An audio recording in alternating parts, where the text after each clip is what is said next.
Welcome to Aging with Dignity. I'm your host, Versha. If you've been with us since season 1 of Aging with Dignity, you may remember my conversation with Karine Saba in episode 3, where she joined us as the co founder of Caregiver. It's a platform built to support and guide older adults and caregivers through one of the most overwhelming times of their lives. But today's conversation is different. Today, we're not talking about the business, we're talking about the woman behind it. Karine's journey into caregiving didn't begin with a strategy or a startup idea. It began as it does for so many in immigrant families, quietly, culturally, almost invisibly assumed. Born into an Egyptian family where caring for elders was simply what daughters did, she stepped into the role long before she understood the magnitude of what lay ahead. At 71, her mother began showing signs of dementia, signs that, in hindsight, had been there earlier. A sudden move, a stroke, temporary amnesia, two small children at home, a father struggling to accept what was happening. 17 years of navigating health systems, burnout, impossible choices, and the quiet erosion that caregiving can bring. Her father passed away just before COVID, her mother in March 2024. And somewhere inside that long, relentless marathon, the seeds of the business Caregiver were planted.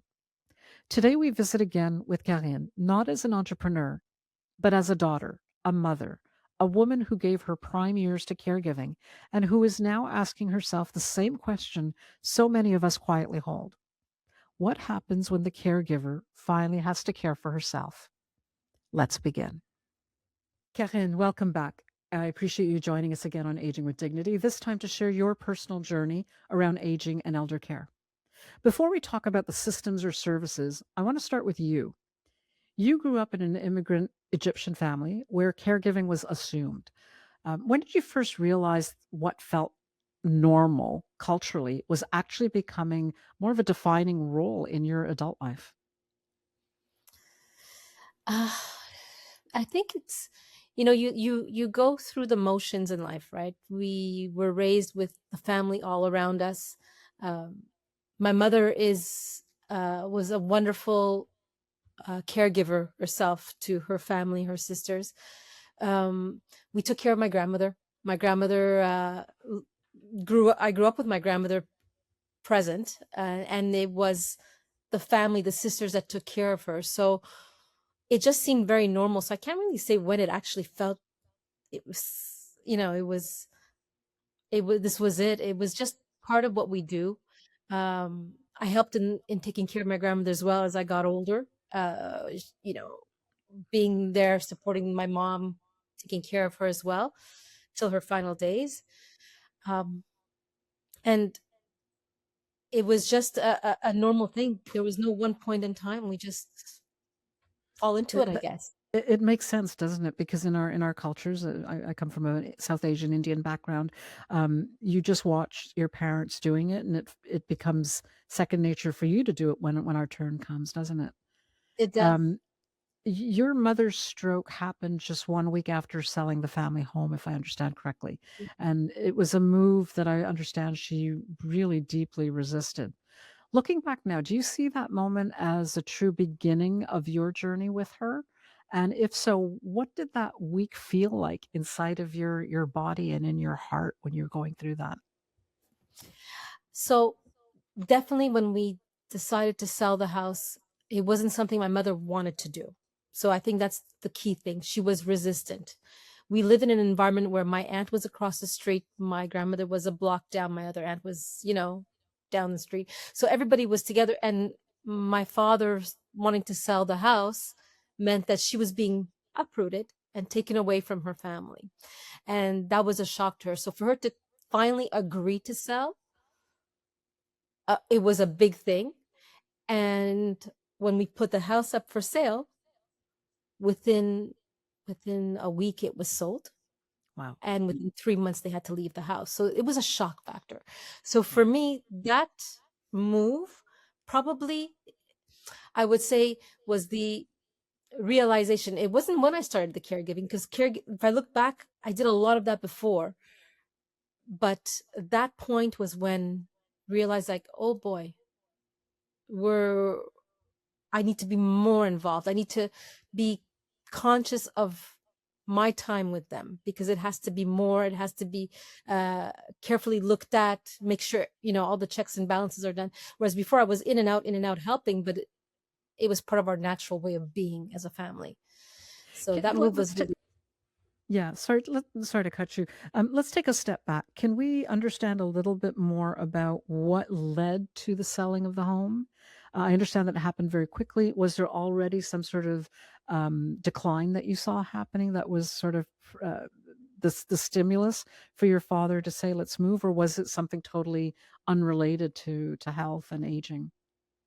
I think it was just getting too much. I mean, I think we all feel it at some point. They were in their 70s, I believe, or early 70s. And it was just tiring. You have a house, you got to maintain the house. I mean, it Yeah. gets, expensive. You got to fix the house, 30 years, a roof, whatever else needs to be fixed, mowing the lawn. And yes, you can hire people, but I mean, our families are very much hands on doing their thing. Um, my mother was having um, heart issues. She has arrhythmia. She had arrhythmia. So going up and down the stairs, her breathing was getting, heavier. They were just getting tired, and it was just partly a necessity because it was going to, in hindsight, it was going to get worse and harder to do things in the house, but also was impulsive in a sense that it's just do it now because, I'm tired of mowing the lawn or thinking of the roof or anything like that. And that's what triggered it really. It was just being tired of taking care at 70 years old, taking care of a home.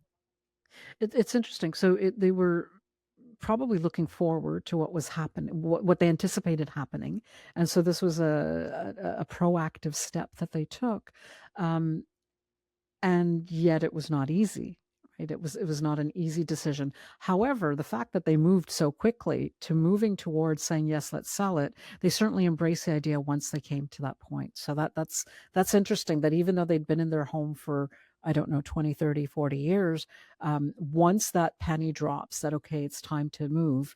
I keep hearing this that families are very, very anxious to get on with it then. One of the when you talked about the community in which your parents were living, a family, so you had that community network right around you. Was the intention to move within that same community, or did they move quite apart from it? So we were still fairly close. I mean, we're in the West Island, so we were in the West Island, but we weren't a walking distance away. So Okay. I think that's where the thing was. They're used to growing up back in their country where, you look out the window and there's your cousin, oh, there's your aunt, and there's, everybody's in the same building practically, and Yeah, so we lived in a way that our homes were just walking distance from each other, and it was no longer going to be the fact. We did make the move exciting in a way, say that, what, we're going to, which many families do, get rid of everything and buy everything new in our new place, start fresh.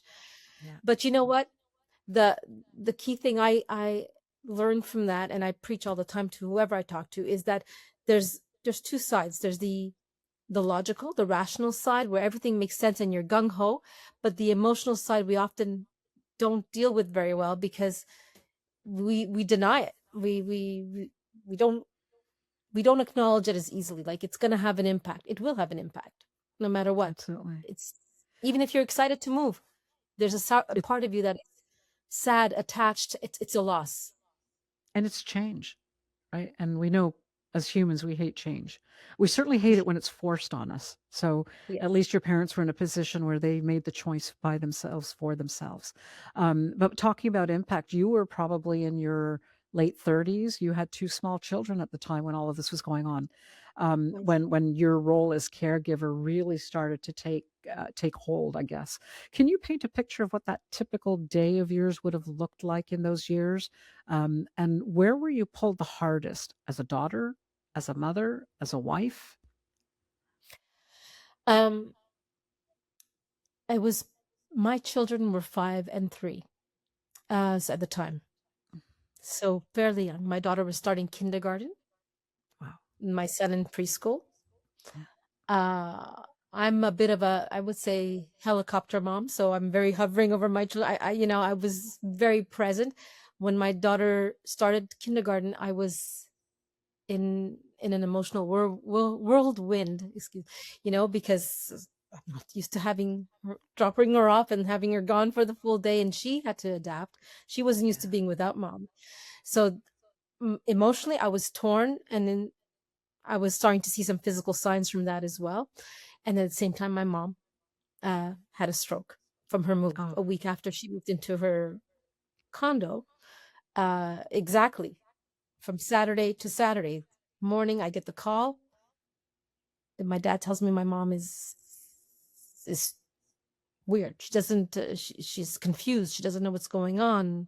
We get there, and she had a mild stroke in the evening. Woke up with temporary amnesia. So she didn't recognize my father being so old. Why I was an adult. Um, it was a very wow. strange time. So I was torn between those two. Of course, I think I was being pulled more towards helping my parents at the time because it was a health issue we were dealing with. It wasn't just an emotional one. It was more like, okay, we have to find out what's going on there. But I had a great support system, our community, which is basically my brother, myself, my aunts.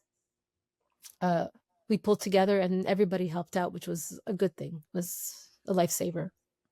Yeah, here on Aging with Dignity, we've had several conversations with family lived experiences such as yours, as well as some of the professionals that are speaking from a medical capacity that talk about the importance of community.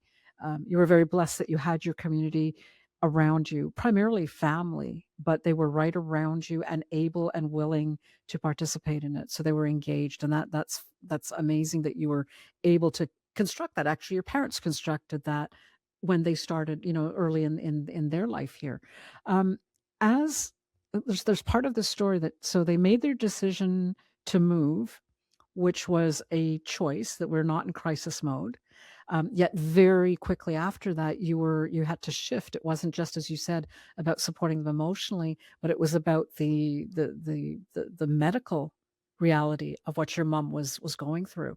Um, can you talk a little bit about what that taught you about the how fragile family dignity can be inside of this care system that we've got when you're talking with social workers and providers that are trying to get things going? How was that juggling to your family structure, both your family with your children and your partner, and the greater family, your parents and your aunts and their families, because you've got external people popping into that now with social workers and caregivers and PABs and nurses. I presume at some point we're all touching your family.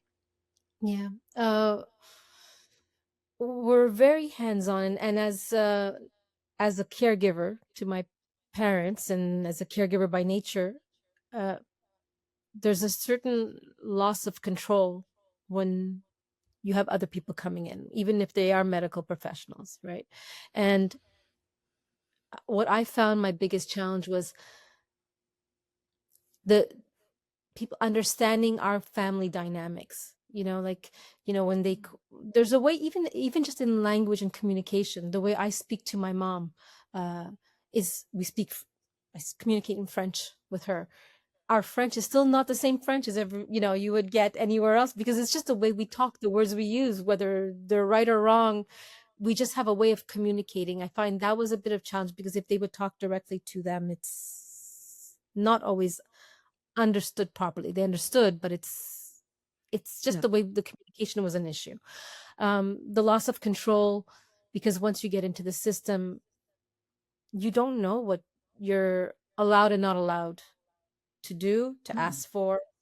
Um, you learn. I mean, today I know. Like, but back then I didn't know. My mother was the first one I had to deal with that kind of issue.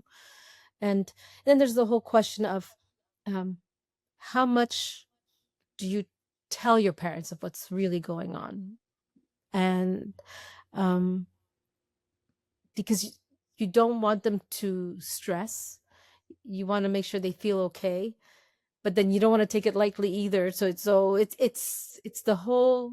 I think communication is the biggest thing on both ends. Like there's something about holding your mom's hand and saying, "Don't worry, it's all gonna be okay." Whereas, no, you need to realize that this is a serious issue. We have to deal with it a certain, get the help, or the medication or the diet, or like, just it's that balancing act of how much they should know and how we tell them.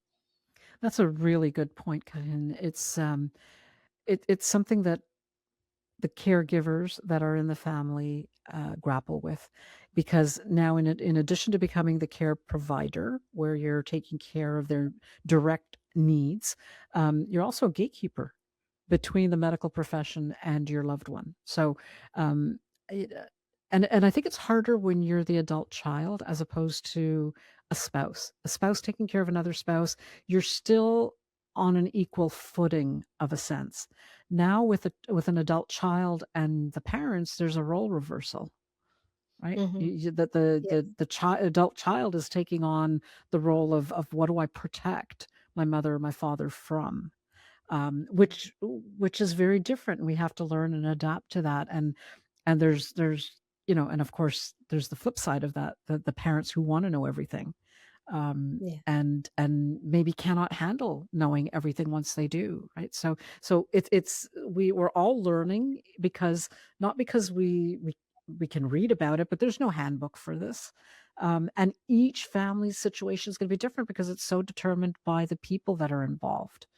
So it's an interesting point that you bring up, that we are now basically becoming gatekeepers between the medical profession and our loved parents, and in reverse too.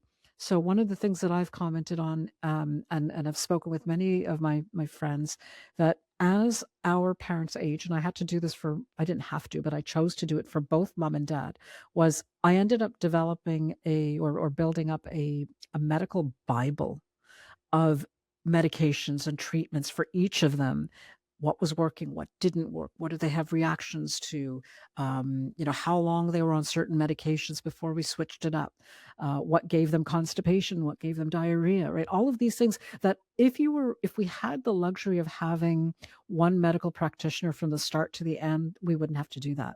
The reality is that's not the case. We're jumping from doctor to doctor, specialist to specialist, nurses coming in and out, PABs coming in and out, that we somebody has to become the advocate for the parent. And so we become that gatekeeper in the reverse way as well. So it's an interesting take that you've actually you brought up here, and I appreciate you sharing that. Um, We wear many hats, right? So, yes. and one is medical. uh you become a doctor, you become everything. Your role is more than just a caregiver. It's putting on a different hat for every situation. I did want to mention something, and not to go too off topic, but when we're talking about communication, the one thing we found difficult is that we didn't know much about dementia. We're much more educated today about it. There's more resources available. Um, but coming from that traditional, old school kind of home, um, my dad, who was 9 years older than my mom, did not know what dementia was. Like, what is Yeah. that? So I had to also be that gatekeeper for my mom, who was suffering from that disease. Okay. Mhm. Who, uh, my father did not understand it and didn't believe that. How could you forget? Yeah. What do you mean you don't know how to do that anymore? How come you burnt the rice? Yeah. like, so you're a gatekeeper for everyone, actually, like, Mhm. between and for everyone, like, it's a bit of a It's craziness. it's a very good point, and you're right. There's better information today, about dementia specifically. There's not a lot that's shared. It is getting better. We're all advocating for it. Those of the listeners know I sit on the board of the Montreal Alzheimer's Society. There's other organizations that I'm starting to be affiliated with in this space as well. That there are constant improvements that are coming on board.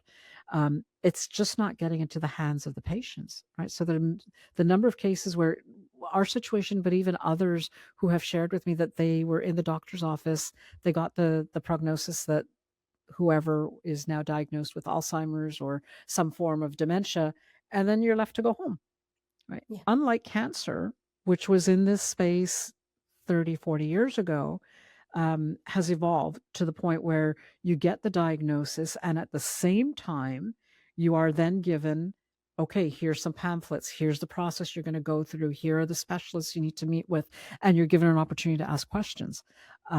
In our particular situation, that never happened in the doctor's office. It came because, oh, in our particular situation, we hit COVID came like 3 months later. So there was a shutdown of access. But as I began to dig into it, we started to get some clarity, some answers. That's not right. That we deserve better as a society, and we need to move that needle. So you were even further um, before this part of the journey that we're in with Alzheimer's and dementia. So I get, and as you also mentioned, coming from a traditional background, there are additional complications that are faced as a family when you've got certain stereotypes that are beliefs that are held. Like your father couldn't understand why your mom had to burn the rice, right? It's Yeah. such a simple thing to do, boil the rice. You kind of touched on this about the calls coming in, and what were the types of things? Because already you're a gatekeeper for the medical practice and your parents. You are trying to organize their lives better. I know I can share from my side. I would get a call saying the TV's not working, Classic. and I'd have to run over. Or I got a call that this was a scary one, that the electrical, I don't know what you call it. It's the beam on the roof had crashed through the house. And so my father didn't, and his panic was a call to me because I'm just a mile and a half down the road. Um, I certainly didn't know what to do. I've never dealt with an electric beam in the house. And my father actually called me back like 10 minutes later. He had calmed himself down, said it's going to be okay. And you don't have to rush over, and we'll figure it out. So at least personally, I found I was being pulled into some of the most simple things that my parents would have taken care of themselves. They're now reaching out saying, "I don't know what to do about this. TV's not working." Did you find that? Was that part of your journey as well, or Yes, the TV is, first of all, a classic. I think everybody goes through that. The TV's not working. yeah. And I mean, I laugh about it. There were some frustrating moments, and I wrote about this at one point because it was a funny time where I was very into the Game of Thrones, Okay. and the soundtrack of the Game of Thrones, and Yeah. it was my ringtone. And Oh, at one point, and there's sometimes too much of a good thing, and that was like, so my parents at that point were calling often, and every time I would hear the Game of Thrones ringtone, and then oh. I would, I'm like, I don't even want to watch this anymore.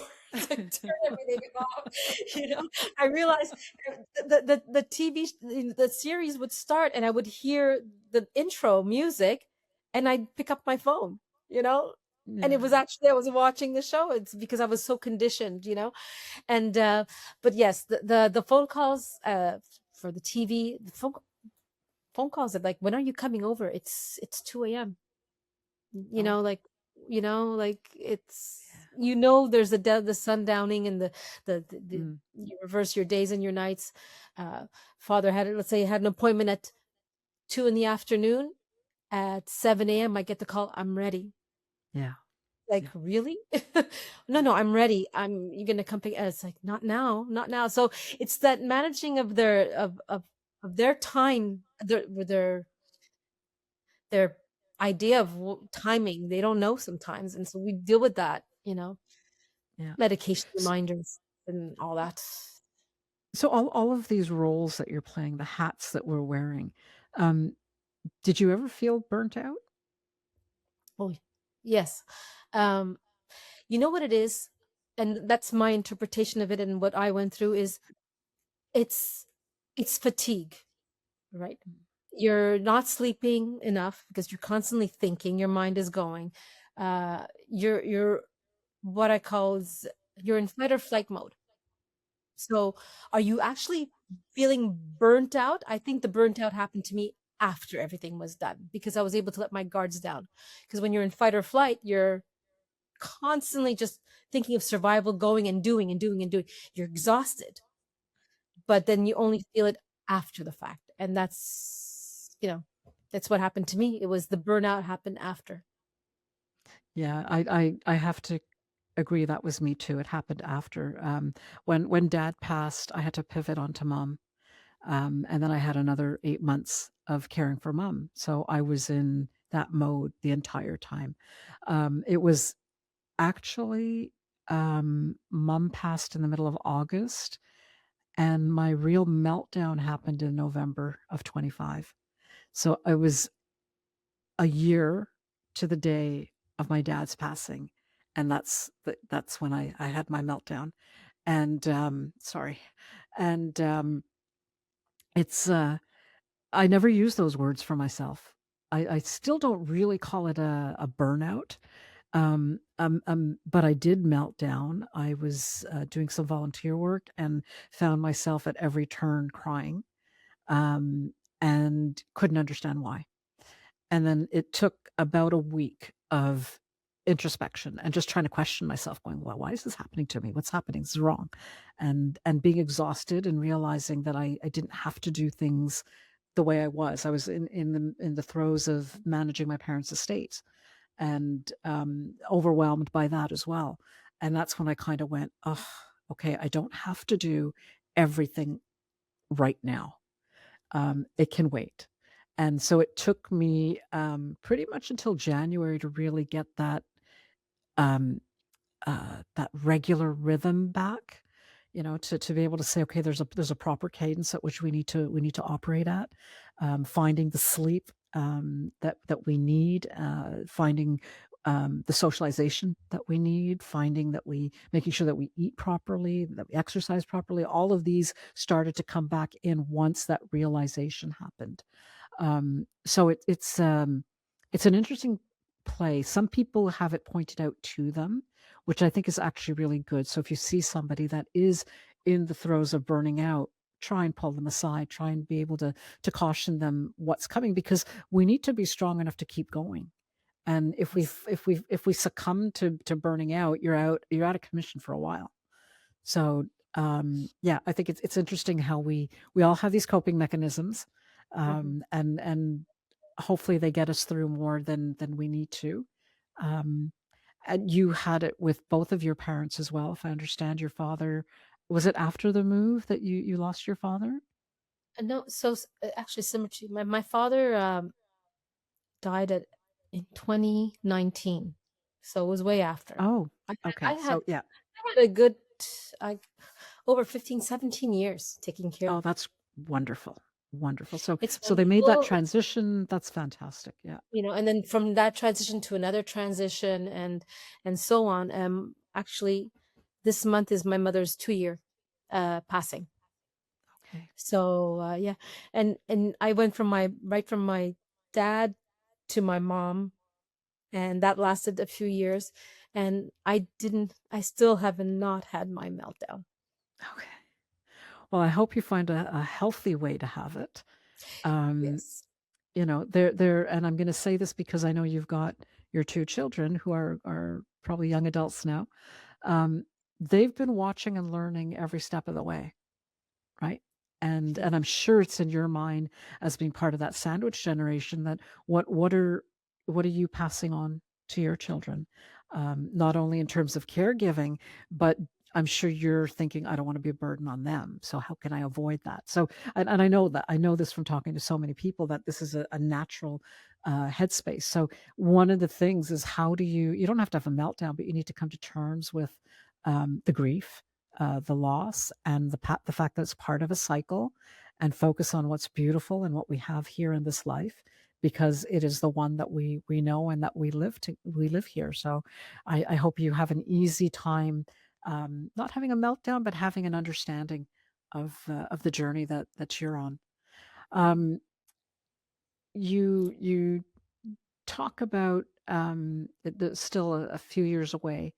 How can you make sure, like when we talk about what you're thinking about your children and not wanting to be a burden, um, how do you bring that, like internalize that to yourself? Can you talk about that? Are you open to that? Like how can you prevent yourself from seeing yourself as your mother right? Like, will that be Oh, me? Is that going to be something that I'm going to now put on my children? Does that, I'm sure it occurs to you. Are you comfortable just sharing what your thoughts might be on that? sure. I definitely think about that a lot. I'm also in that line of work, right? I deal with people with well, with seniors, so it's constantly in front of me, and I live through situations where it makes me question where I'm headed. Um, I find myself more and more like my mother. We say we Yeah. tend to be like our parents, just in my mannerisms or how I think, or even, once in a while I'll say something and then I'll say, "Oh, that's my mom." That's we all And do there's it. a lot of similarities, which I'm grateful because she's a wonderful person. So if I have that, that's okay. But you know, we go through that sandwich generation where we're taking care and we're running around, we're in our 30s, in our 40s. And when it's all said and done, we're in our 50s. For me, I'm getting close to my 60s, okay? So I'm in my late 50s, and that's a big chunk of my life. So what's my next step? So I think about it. Am I Okay. If it hits me, my mother had it around 70 years old, 71 years old. That's like 10 years away, 10, 12 years away. Am I going to be that way? And how do I prevent it? You know, I do talk openly about it with my children and well, my family, because I think it's important that they understand my wishes. And I think to have that conversation is key, because as a caregiver, and I'm sure you know that there is a certain guilt when you make decisions and you wonder, is this the best thing for them? When we had to move them, are we doing the right thing? Also, the amount of energy that I put towards my parents, I don't want my kids to suffer. I don't want not that I suffered. I don't want them to not have a full life because of me, and not have Yeah. to go through this, because same thing I went through. I would like to avoid that. Although they say, "Mom, we're going to do whatever we have to do." I don't want that. So tell them, I'm okay if you have to place me. I'm okay if we got to do what we got to do. I live my life. You have to live yours. So we have the conversation. Having a conversation is very important. Yeah. It is supremely important. It's the uh, primary motivation behind starting Aging with Dignity, right? Was to provide a forum in which people can hear our stories and be able to take it back home and start their own conversations. Because I think there's something. So your parents were first generation immigrants. My parents were as well, and I think for those that were first generation immigrants, you've left your families behind to come and build a new life in a new country. Beautiful, wonderful. You're thinking about the future. My parents thought about the future for us. They had a will in place to make sure the kids are taken care of. But because they never bore witness to the passing of their own parents, my parents, when their parents passed, they got a phone call or a telegram in those days. My parents' participation was sending a check to the home country to help defray some of the costs. Um, they never had the opportunity to see the aging process of their parents, the options that were in front of them, the choices that were made. And so they never ever had a chance to reflect on that themselves. And this is a very common story when I talk to first generation immigrants.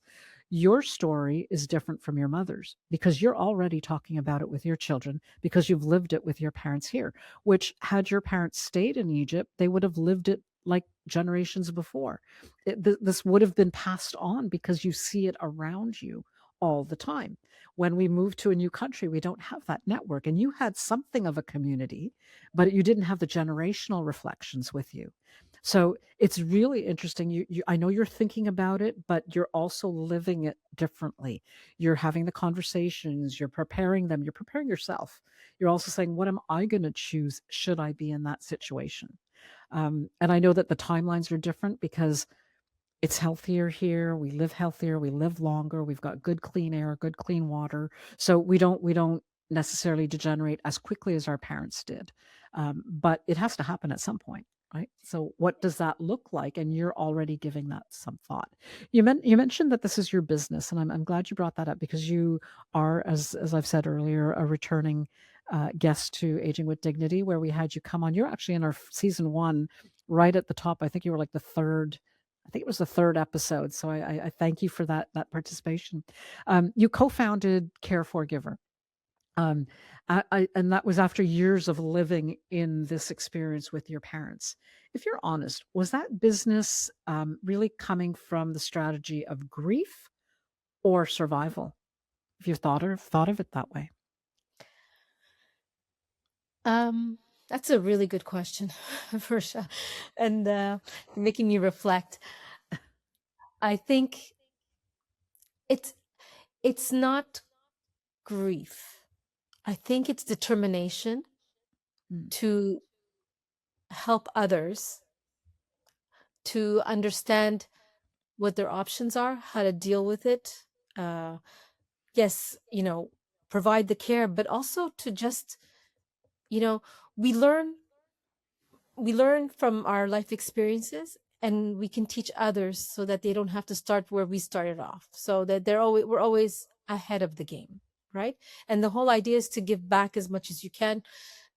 The business was based based on, yes, supplying care, but there's a whole other side to it where, when families come and tell me, like, this is what we have to do, the doctors say this, it's like, hold on a second, hold on, you have other options, okay?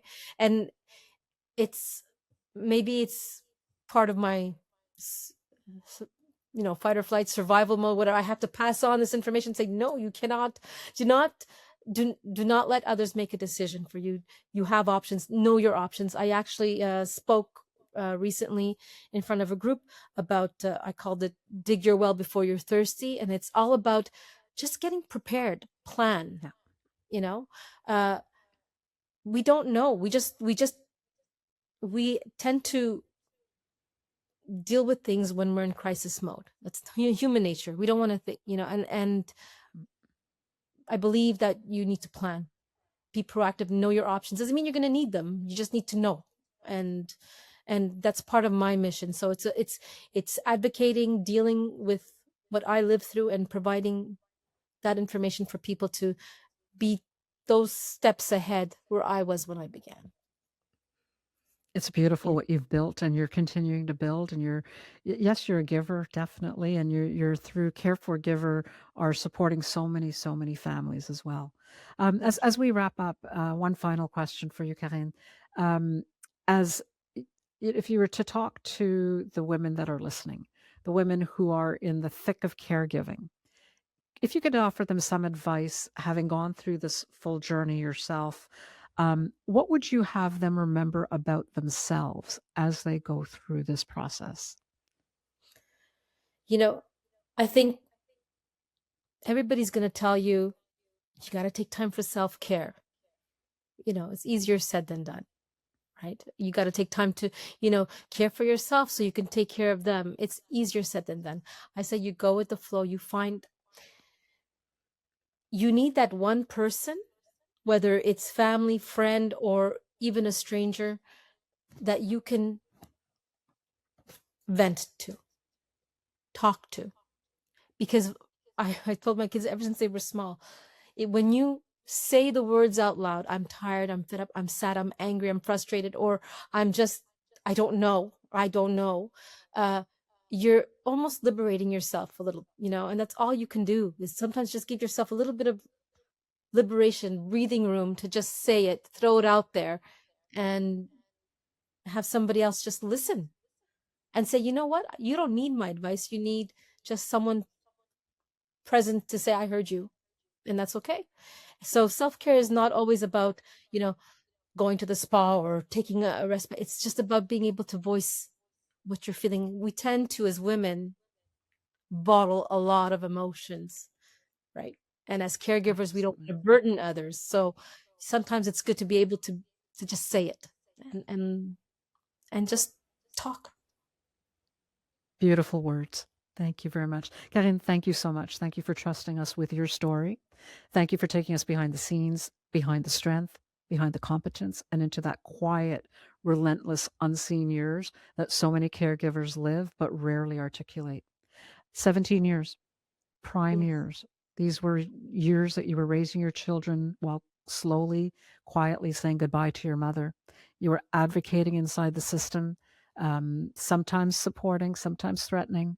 You were living on alert of on many levels, and what lingers is your story. And I know so many of our listeners feel, but don't always have the capacity to name it, that caregiving doesn't end when caregiving ends, right? There's still this continuation. The body also keeps score. The nervous system remembers it. So the questions about our own future, reflecting back on our own history, quietly hovers in the background. And you've spoken to that so eloquently about your journey now with your children and your process as you look forward to the rest of your life. So thank you so much for your participation and sharing your story with us. Thank you, Risha. My pleasure. We can learn so much from Karine's journey, her journey of caregiving that is really embraced with love. To everyone who's listening, who is in the thick of it, who is getting the late night calls, who's balancing work, children, aging parents, and your own changing body, you are not invisible. You are not weak for feeling exhausted, and you are not alone in wondering who you will be when this chapter closes. Karine's story reminds us that healing is not automatic. It requires intention, community, permission. It requires learning to extend ourselves the same tenderness we gave so freely to others.